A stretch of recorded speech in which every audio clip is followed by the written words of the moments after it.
गरम जब मराकाए सबर और रजा होता है तो कोई जानबाज भी मैदान में खड़ा होता है। जिसको चुनती है मशीयत किसी मकसद के लिए, उसका अंदाज ही सबसे जुदा होता है। आज हमारे मुल्क के हालात बद से बदतरीन होते जा रहे हैं। फिरका परस्ती उरूज पर है। हमारे आइन दस्तूर को हुकूमत खत्म करने चली है। माइनॉरिटीज की सियासी नुमाइंदगी को खत्म करने की साजिशें रची जा रही है। ऐसे हालात में मैं आप लोगों से कहना चाहूंगी कि खुदारा होशियार हो जाओ, पहले से ज्यादा मुत्तहिद और मुनज़्ज़म हो जाओ। इत्तेहाद में ताकत है, सियासी इख्तिलाफ से में नुकसान के अलावा कुछ हासिल नहीं होने वाला। मेरे भाइयों, सुनने वाली मेरी माँ और बहनों, ये इलेक्शन बहुत ही अहम है।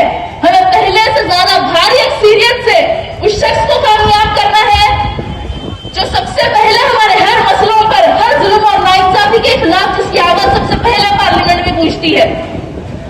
असदुद्दीन ओवैसी साहब को कमजोर करने, मजलिस इत्तेहादुल मुस्लिमीन को कमजोर करने, हमारी खुद की सियासी क़यादत को यहाँ कमजोर करने नई नई साजिशें आज रची जा रही है। अल्हम्दुलिल्लाह पिछले 40 साल से हैदराबादी पार्लिमानी हल्के में मजलिस कामयाब होते आई है, क्योंकि यहाँ हमारा इत्तेहाद है, हमारी ताकत है, आप लोगों की मोहब्बत है और आप लोगों का भरोसा है।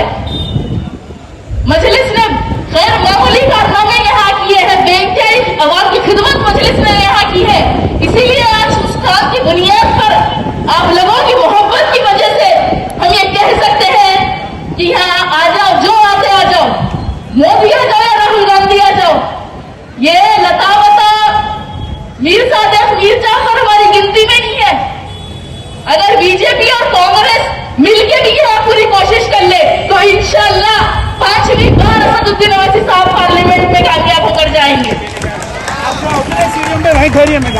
लेकिन हमें यहाँ के पोलिंग परसेंटेज को बढ़ाना है, क्योंकि आज पूरे मुल्क की नजर इस हैदराबाद लोकसभा कॉन्स्टिट्यूएंसी पर है। आज पूरी नेशनल मीडिया, पूरी आरएसएस, बीजेपी मिलकर यहाँ के बीजेपी की कैंडिडेट को प्रमोट कर रहे। नए एक्टर आए एक मार्केट में, बीजेपी की वो कैंडिडेट मुस्लिम औरतों के बारे में, पुराने शहर के औरतों के बारे में एक प्रोपेगेंडा चला रहे। अरे हिजाब और बुर्का हमारी आजादी नहीं छीनता। हिजाब का मतलब ये नहीं है कि औरतों को कैद कर दो, औरतों को घर बिठा दो। घर में रहकर कौन हिजाब करता? हम तो हिजाब जब पहनते हैं जब हम किसी जरूरत के लिए बाहर निकलते हैं। छोटी सोच वो हिजाब और बुर्का पहनने वाले बच्ची और औरतों की नहीं, छोटी सोच तो उन लोगों की है जो इस कपड़े के टुकड़े को, हिजाब को, ये बुर्के के लिबास को एक इतना बड़ा मसला बना दिए। ये हिजाब बुर्का हमारी आजादी नहीं छीनता, ये तो हमें महफूज रखता है। उस ट्रिपल तलाक कानून जो बीजेपी लाई है उससे सिर्फ मुसलमान औरतों को नुकसान ही नुकसान है। हमारा मजहब, हमारी शरीयत, हमारे कानून आप क्यों दखल दे रहे? इस्लाम ने औरतों को बहुत बड़ा मुकाम, इज्जत और हुकूक दिए हैं। आज से 1400 साल पहले दुनिया में सबसे पहले औरतों को इनहेरिटेंस और प्रॉपर्टी के राइट्स इस्लाम ने दिए थे। तो आप क्या हमें यूनिफॉर्म सिविल कोड से प्रॉपर्टी और इनहेरिटेंस के राइट्स देंगे? मुस्लिम औरतों को कोई यूनिफॉर्म सिविल कोड की जरूरत नहीं है। हमको नहीं चाहिए यूनिफॉर्म सिविल कोड, हमको नहीं चाहिए हिजाब बैन, हमको नहीं चाहिए ट्रिपल तलाक कानून। अगर हमको कुछ चाहिए तो हमको असेंबली और पार्लियामेंट में रिजर्वेशन चाहिए। वुमेन रिजर्वेशन एक्ट 2023 में क्यों मुसलमान औरतों को रिजर्वेशन नहीं दिया गया? जब वुमेन रिजर्वेशन बिल को लाया गया था तो उस टाइम पार्लियामेंट में मौजूद पूरे वुमेन रिजर्वेशन एक्ट 2023 में क्यों मुसलमान औरतों को रिजर्वेशन नहीं दिया गया? जब वुमेन रिजर्वेशन बिल को लाया गया था तो उस टाइम पार्लियामेंट में मौजूद पूरे 453 एमपीज उस बिल के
यशोदा बहन को घर में रखना तो छोड़ो, उनको इज्जत देना तो छोड़ो, समझता हूँ यशोदा बहन का मैरिज सर्टिफिकेट बना देते, उनका पासपोर्ट बना देते। ऐसे बेशरम और बेशरम लोग आज बेटी बचाओ और बेटी पढ़ाओ हमारी शक्ति के नारे लगा रहे। वो माधवी लता लुटेरे चाची आप क्या यहाँ के औरतों को न्याय दिलाएंगी? पहले जाके सवाल मोदी जी से करिए। अल्हम्दुलिल्लाह कई साल से हमारे शहर में अमन बरकरार है, लेकिन ये लुटेरे चाची और बाजा सिंह के हाथ अमन को खराब करना चाहते हैं। हवा में तीर चलाने से कुछ नहीं होगा। इंशाअल्लाह वोट जून के दिन रिजल्ट देखकर आप पे तीरें चलेगी लुटेरे चाची, उसके लिए तैयार हो जाइए। AHA न्यूज़ को लाइक करें, शेयर करें और सब्सक्राइब करना ना भूलें।